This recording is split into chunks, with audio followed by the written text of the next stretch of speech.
Hello दोस्तों, कैसे हो आप सब। ये ले लो ना सर। पूरा 150। जो संगमरमर पत्थर से बना हुआ है। हेलो दोस्तों, कैसे हो आप सब। आज मैं आया हूँ राजस्थान के बीकानेर जिले के अंदर देशनोक गांव में स्थित करणी माता मंदिर। करणी माता मंदिर का नियर बाय रेलवे स्टेशन पड़ता है, देशनोक रेलवे स्टेशन। यहाँ से करणी माता मंदिर की दूरी मात्र और मात्र केवल 100 से 200 मीटर की होगी। इसलिए आप जब भी यहाँ आए, रेलवे स्टेशन आने के बाद में आपको कोई भी ऑटो या टैक्सी करने की जरूरत नहीं है। आप यहाँ से पैदल भी माता जी के मंदिर की तरफ जा सकते हो। यहाँ से आपको सामने ही माता जी के मठ का दर्शन हो जाएगा। तो गाइज, अब चलते हैं अपन मंदिर की तरफ। ये है मंदिर के सामने का नज़ारा। अभी इस टाइम यहाँ पर काम चल रहा है। पहले यहाँ बहुत सी दुकानें हुआ करती थी।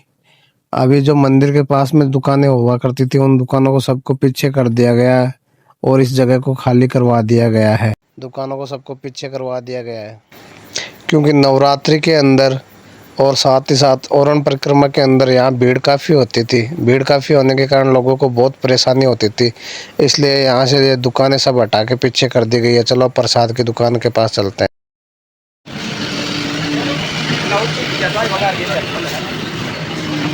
मंदिर के आपको लेफ्ट साइड में देखेंगे प्रसाद की दुकान है, जहाँ से आप प्रसाद खरीद सकते हो। अभी हम ले रहे हैं प्रसाद। ये कितने के? ये 100 रुपए का। हाँ, 100 रुपए का। 100 का ये आएगा सर। आउट और ये 20 का। 20 का। 30 का। ये के लिए है। हाँ सर। हाँ,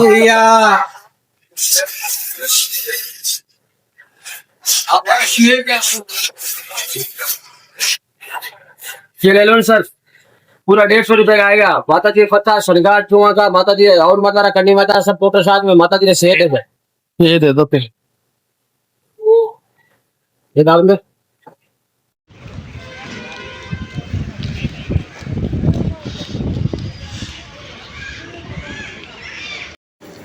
करणी माता के इस मंदिर को मठ मंदिर के नाम से जाना जाता है और करणी माता को अनेकों नाम से जाना जाता है। डाडा वाली डोकरी माँ के नाम से भी जाना जाता है, काबा वाली माता के नाम से भी जाना जाता है।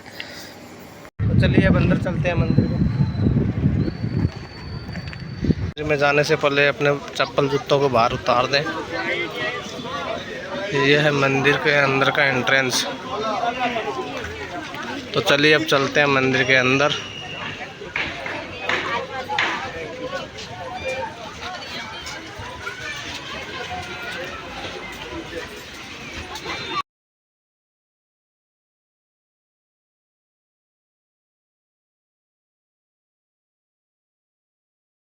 यह है मंदिर का मुख्य द्वार, जो संगमरमर पत्थर से बना हुआ है। इस मंदिर का निर्माण महाराजा गंगा सिंह ने करवाया था 19वीं शताब्दी के अंदर।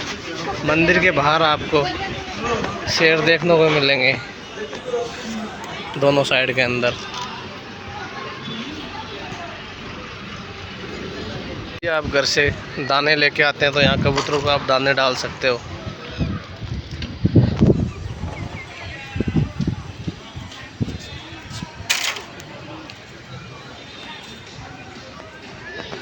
मंदिर के मुख्य द्वार से अंदर जाते हैं तो यहाँ पे बने हैं चांदी के गेट, जिन पे अच्छी नक्काशी की हुई है।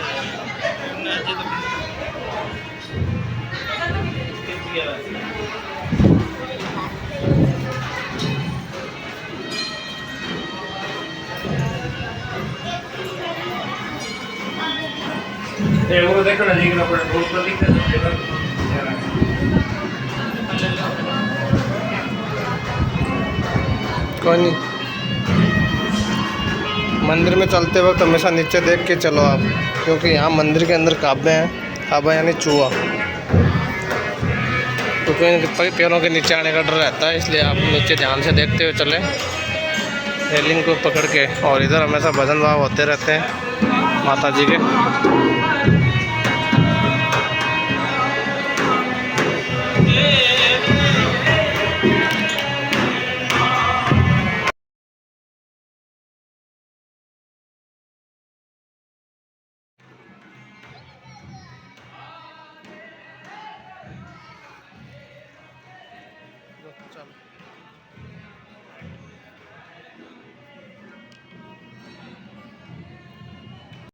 करणी माता मंदिर परिसर के अंदर फोटोग्राफी अलाउ नहीं है।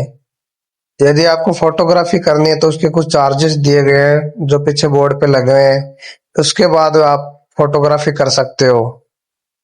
चलिए अब मंदिर के अंदर चलते हैं, मैं आपको अंदर से मंदिर दिखाता हूँ।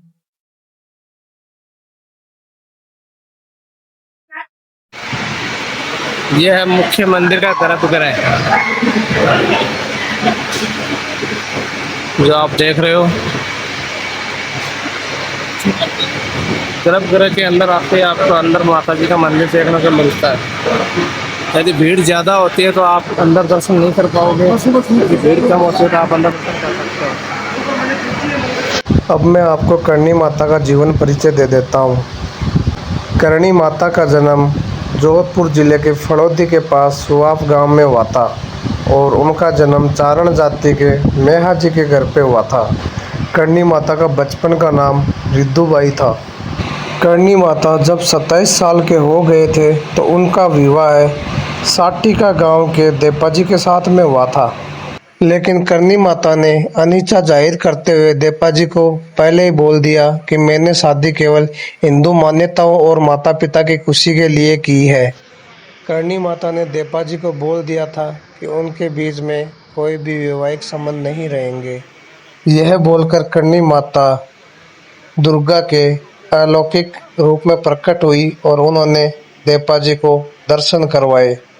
देपाजी ने करणी माता को दुर्गा के रूप में देख के उन्हें प्रणाम किया और उनके पैर छुए जब वे साटिका के रास्ते में चल रहे थे। करणी माता ने उनकी छोटी बहन गुलाबबाई के साथ देपाजी की शादी की व्यवस्था की ताकि उनका वैवाहिक जीवन सही रहे। और करणी माता अपने पति के समर्थन और समझौते के साथ हमेशा आजीवन ब्रह्मचारी रही। करणी माता साटिका गांव में लगभग 2 वर्ष रही। एक दिन करणी माता का पुत्र यानी कि गुलाबबाई का पुत्र, उनका प्रिय पुत्र लखन कोलाय झील के अंदर मेला लगा हुआ था तो उसमें नहाने के लिए गया हुआ था, लेकिन नहाने के दौरान उसकी डूबकर मृत्यु हो जाती है। लखन के मृत शरीर को देखकर करणी माता की बहन गुलाबबाई उसको देख के रोने लग जाती है और उसके मृत शरीर के साथ खुद को एक कमरे में बंद कर लेती है। तब करणी माता को लोग बोलते हैं कि आप तो देवी हो, आप तो कुछ भी कर सकती हो, तो आप इसको जिंदा क्यों नहीं कर रहे हो। तब माँ करणी धर्मराज जी से लड़ाई करते हैं और धर्मराज जी लखन को वापस जिंदा करके जाते हैं। उसके बाद से ही लोग मानते हैं कि उस समय से उनके वंशज मृत्यु के बाद में काबा बन जाएंगे और जो काबा मरेंगे वो मृत्यु के बाद में वापस मानव बन जाएंगे। इसलिए देशनोक मंदिर काबू वाली माता के मंदिर के नाम से भी प्रसिद्ध है। इस मंदिर के अंदर 25,000 से भी ज़्यादा काबा है, इसलिए मंदिर में चलते वक्त हमेशा सावधानी से चले, क्योंकि आपसे अनजाने में यदि कोई काबा पैर के नीचे आने से उसकी मृत्यु हो जाती है तो उसके बाद में आपको चांदी का काबा मंदिर के अंदर चढ़ाना पड़ता है। और मंदिर में चलते वक्त कोई काबा आपके पैर के ऊपर से गुजरे तो उसको बहुत ही ज़्यादा शुभ माना जाता है और मंदिर में सफ़ेद काबा का दर्शन तो बहुत ही शुभ माना जाता है। करणी माता ने जोधपुर के राठौड़ वंश के शासक राव जोधा जी को 1453 में अजमेर, मेड़ता और मंडोर के ऊपर विजय प्राप्त करने का आशीर्वाद दिया था और 1457 के अंदर करणी माता ने अपने हाथों से किले की नींव रखी थी। इसके अतिरिक्त करणी माता ने 1472 के अंदर राव बिक्का और रंग कंवर के विवाह की व्यवस्था करी थी और साथ ही 1485 के अंदर बीकानेर किले की नींव भी करणी माता के हाथों में लगी हुई है। इसलिए बीकानेर के राठौड़ करणी माता को अपनी कुल देवी के रूप में पूजते हैं। तो बोलिए करणी माता की जय। ये था आज का हमारा करणी माता मंदिर का टूर। कैसा लगा आप सभी को दोस्तों? आई होप आप सबको वीडियो पसंद आए। वीडियो को ज़्यादा से ज़्यादा शेयर करें और मेरे चैनल को सब्सक्राइब